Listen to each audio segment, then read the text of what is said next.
PSC সংস্কার আন্দোলনের 8 দফা দাবির বাস্তবায়নে আগামীকাল কেন্দ্রীয়ভাবে ঢাকা বিশ্ববিদ্যালয়ের কেন্দ্রীয় লাইব্রেরির সামনে পিএসসি সংস্কার আন্দোলনের 8 দফা দাবির বাস্তবায়নে বিক্ষোভ কর্মসূচি ঘোষণা করা হলো।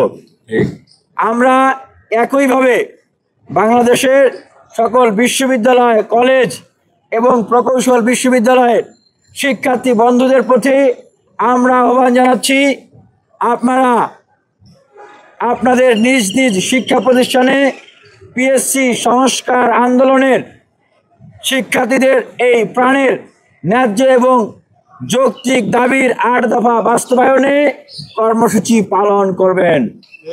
আমরা আবারও বলছি, আমাদের কর্মসূচিকে নিয়ে আমরা বিভিন্ন জায়গায় বিভিন্ন মন্তব্য শুনেছি। বলা হয়েছে এটা নাকি 46 পিছনের আন্দোলন। এটা কোনো নির্দিষ্ট একটা বিসিএস কেন্দ্রিক কোনো আন্দোলন নয়, এটা 46 পিছনের আন্দোলন নয়, এইটা পিএসসি সংস্কারের সার্বজনীন শিক্ষার্থীদের আন্দোলন। আপনারা ইতিমধ্যে দেখেছেন যে এই পিএসসি সংস্কার আন্দোলনে ঢাকা বিশ্ববিদ্যালয় থেকে শুরু করে রাজশাহী বিশ্ববিদ্যালয়, চট্টগ্রাম বিশ্ববিদ্যালয়, জগন্নাথ বিশ্ববিদ্যালয়, জাহাঙ্গীরনগর বিশ্ববিদ্যালয়, বাকৃবি, শেরেবাংলা কৃষি বিশ্ববিদ্যালয় সহ মেডিকেল সহ প্রকৌশল বিশ্ববিদ্যালয় সহ যারা এই কর্মসূচির সাথে একাত্মতা পোষণ করে কর্মসূচি পালন করেছেন, আমরা আমাদের সেই ভাই বোনদেরকে পিএসসি সংস্কার আন্দোলনের পক্ষ থেকে ধন্যবাদ এবং সাধুবাদ জানাই।